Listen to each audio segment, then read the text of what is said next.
right? So Bismillah, let's look at how to deal with waswasa of wudu, right? So number one, okay, no one can categorically say what Allah accepts and doesn't accept. Okay, we can only stipulate, we can only go based on evidence. So as I said, if you don't pray, then of course Allah is not going to accept your prayers because you didn't pray. If you mess up your salah, like you missed your ruku, your sujood, willingly and whatnot, Allah subhanahu wa ta'ala is not going to accept your prayer.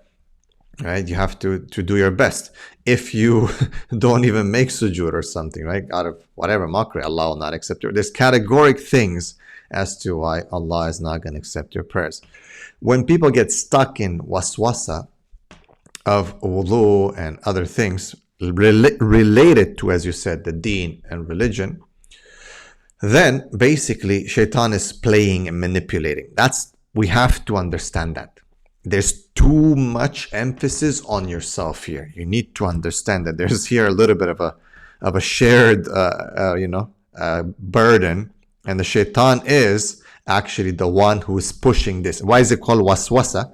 Because it is basically these intrusive thoughts that are coming from waswasa. So shaitan's main objective in this life is to misguide you. Now, he could care less about your sins, but he wants to get you into them with an objective. Those are only milestones for him to achieve what he really wants to get to.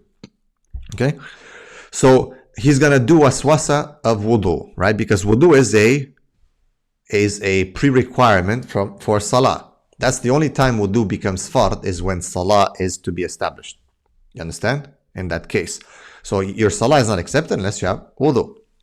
So he attacks the first wall of the fortress, of the palace.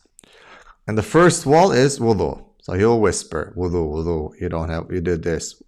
Did make you delay your prayer? What if you missed this little hair? What if you didn't do it? What if you touched that? What if it splashed? What if this? What if that? All these things, right? All right. So he hits that. Now, what he does now, he's affecting the second line of defense, the second wall, which is salah. Okay? Once he breaks salah, in salah, maybe you didn't experience it. Maybe you want to experience it. But it will be like, did you pray enough? Yeah, so waswas of salah, different thoughts, different things. Also, whether you prayed enough.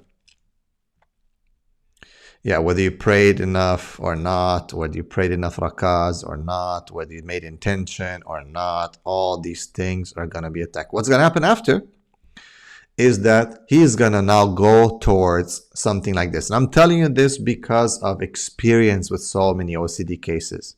It goes now to the next level. Yeah. So what happens next? Yes, after the intention, remind yourself, you have to vocalize it, you didn't vocalize it. You see people, even in the masjid, like saying things out and repeating their takbir so many times, to the point that it becomes distractive. Like it is a waswasa. Now that person is making waswasa. Like I'm sitting next to someone and I made my takbir already. Khalas, I made intention. I'm going to pray. I'm lying myself. I made my takbir. And the person next to me is like, and they're like trying 3-4 times, breaking their salah again. That's waswasa. It's like messing with you, right? But I'm just saying like how bad it can get. And now the next hit is going to be on what? Is going to be on the castle, on the main fortress. I mean, the first wall was taken down. The second wall was taken down. Now it's attacking the palace. What's the palace? Is your aqidah, your iman. So your shaitan is going to say something like, man, this is so difficult. Why do you even believe in this kind of deen? Does Allah even exist? Would a merciful Lord even, allow you to do this? It's so difficult. So, because shaitan steps, khutuwat. He wants to get to you to break your aqidah, to make you to fall into shirk or kufr. That is his main promise object. Don't forget that you have a qareen with you. A lot of people seem to ignore or forget the fact that the Prophet ﷺ told us that everyone has a sign, a qareen is with you all the time. His main objective is to misguide you. That's waswasa alladhi yuwaswisu fi sudurin nas. Right? They will whisper in your heart. What is it trying to do again? It's trying to make you commit shirk. But it takes steps. So this OCD, waswasa type of thing linked to salah, to wudu and all that, and then to iman even will go, because I have clients who now have reached the level of iman, is basically to misguide you, to take, and it's shaitan. So one thing, of course, you take accountability about, okay, so the fact that you're asking the question, the fact that you're coming for counseling, the fact that you are talking about this is a proof that you care about it. So establish that in your mind. I do care about it. I'm not from those people who are in ghafla and careless and they don't care. No, you are. Because the Prophet did say there'll be some people who don't care. They didn't take care of it. They were very ignorant in terms that they didn't care. So there'll be punishment in the grave for those people who didn't take care of their, the urine and so on their clothes, right? So that's very clear. But these are people who didn't care. You care. You're trying your best. You care so much, actually to care too much, to the point that you become obsessed with it. You have a fixation on it. So number one, keep in mind that it is, to an extent, a big blame of shaitan. What you're doing with it, now this is your part of the fault, right? This is your part of the fault. But shaitan is the one. So don't put too much blame on yourself. Understand that this is shaitan. Okay, shaitan is working with you. He's trying to hurt you. He's trying to put you down. He's trying to make you into kufr.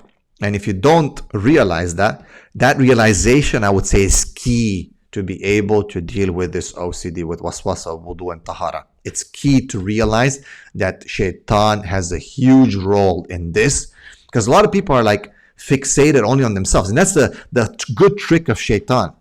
Shaitan's so smart. He gets you, he does waswasa, right? As Allah says in the Quran about him, that he will just dissociate himself. فَلَا تَلُومُونِي وَلُومُ أَنفُسَكُمْ. Don't blame me, blame yourself. He's going to dissociate himself. So a lot of people actually, they forget that he's even there. So now they start thinking, oh, I'm so crazy. Oh, I'm not normal, right? Even use the word normal, abnormal. I'm not normal. Maybe there's normal people. No, so shaitan's trying to really get you to become crazy and to ignore him. Even though the Quran, Allah subhanahu wa ta'ala in Surah Al-Baqarah, when he introduces to us the story of Adam, he introduces to us the objective of this life. He introduces to us also what?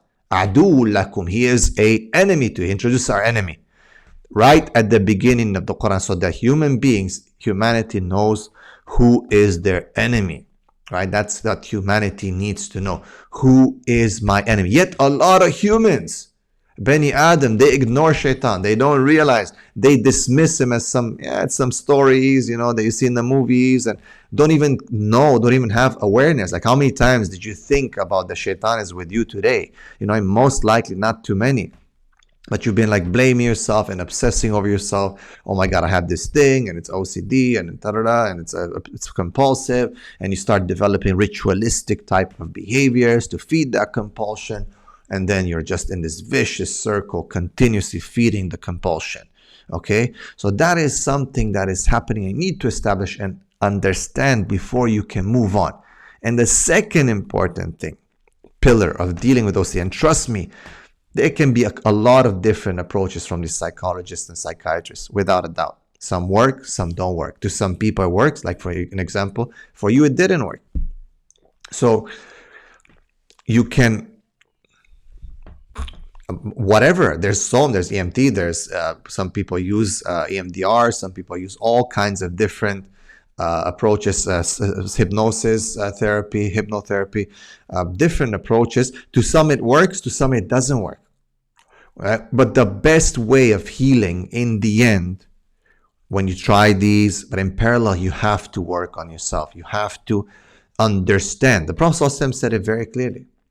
He gave us, do you think there was no waswasa at the time of the Prophet? There was. He said, shaitan is going to try to tell you, look at this, look at that. Who created this? Who created that? Who did it? Keep going. And then he'll ask you, who created Allah? Right? The Prophet said, this is waswasa from shaitan. He said, then you should desist. He even said you should say stuff like, Raditu billahi rabba wa bil islam bidina wa bi Muhammadin sallallahu alaihi wasallam nabiyyan rasul. I believe, I'm satisfied and pleased with Allah as my Lord, the Prophet as a messenger, and Islam as my deen. He says, stop, saying or thinking about it. For example, about passing wind. The Prophet said, there's going to be waswasa. He said, if you feel something or you feel like you've done it or not, no, you have to leave it. Because he said, if you didn't smell it, you didn't hear it, khalas, leave it. But it could be that you passed wind. The Prophet said, it doesn't, even if you passed wind, look at that, Allah will still accept your prayer, because the Prophet said, you didn't hear it, you didn't smell it, just continue praying. Like shaitan is going to play. So you see, Allah's the one who accepts and rejects prayer, but a person is going to be bothered by the shaitan. The Prophet told us, no. He gave us example, what to do if you forget in prayer, what to do if you have the shaitan bothering in prayer, to spit dry spit over your left shoulder 3 times. All these, the Prophet dealt with waswasa. So people need to implement these first and realize who they are dealing with, their enemy.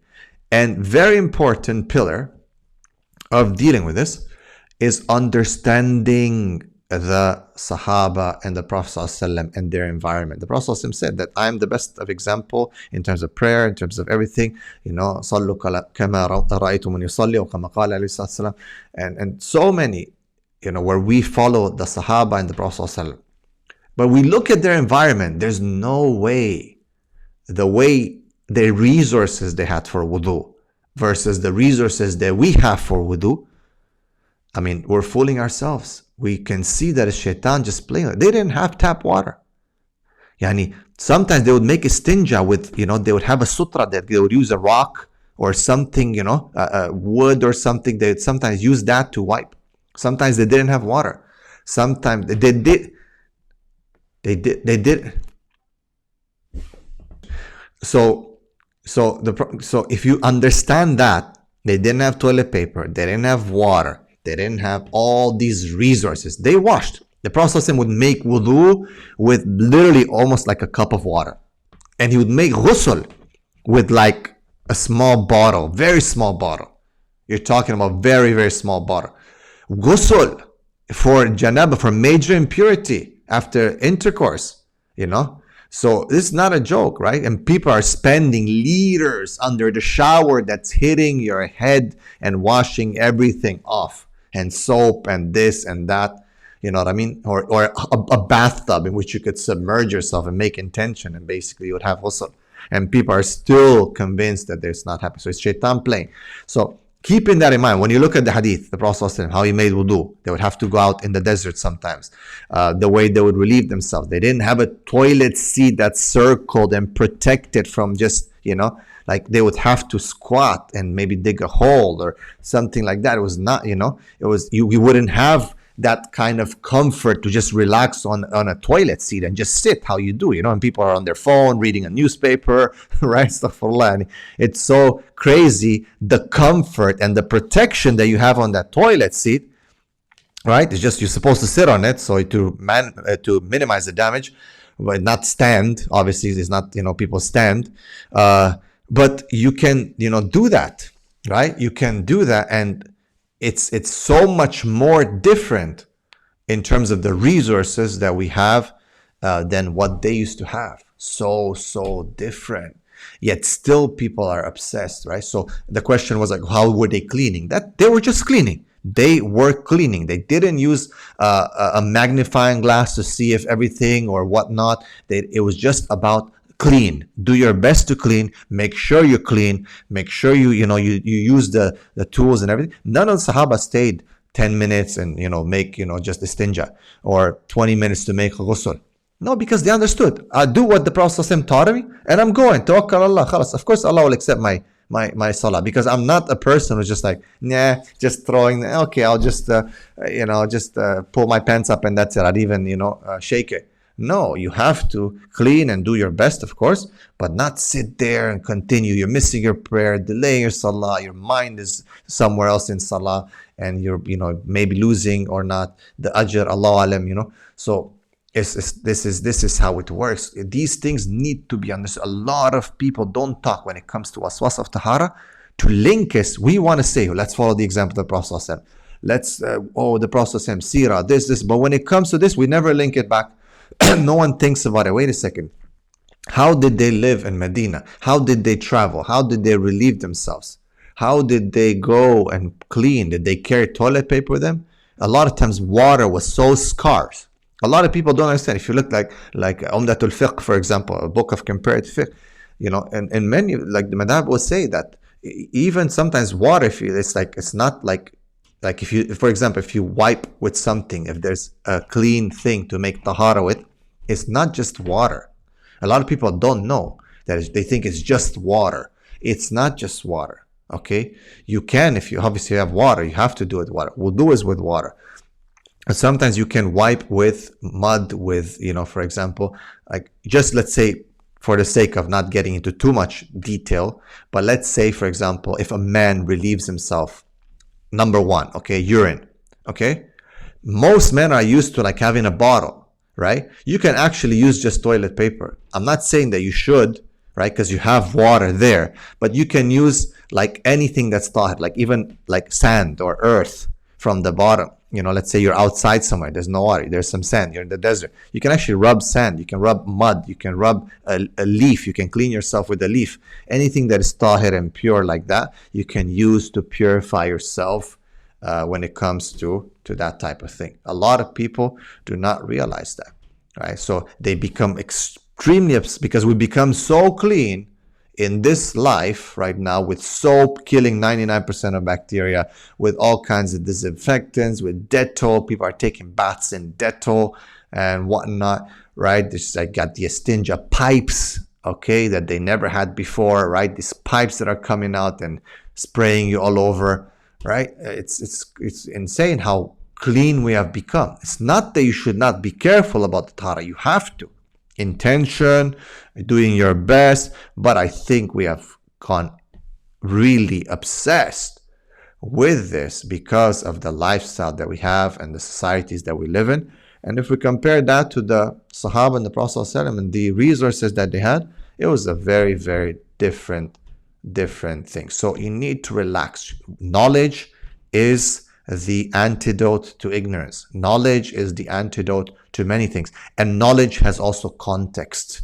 And context is extremely important. And the Prophet ﷺ was the walking Quran. The Sahaba were better than all of us. And if they were able to make wudu and istinja and ghusl with such limited resources, I mean, subhanAllah, we should just do our best and just go and pray, not delay our prayer and, keep accompanying shaitan and these kind of things. You know what I mean?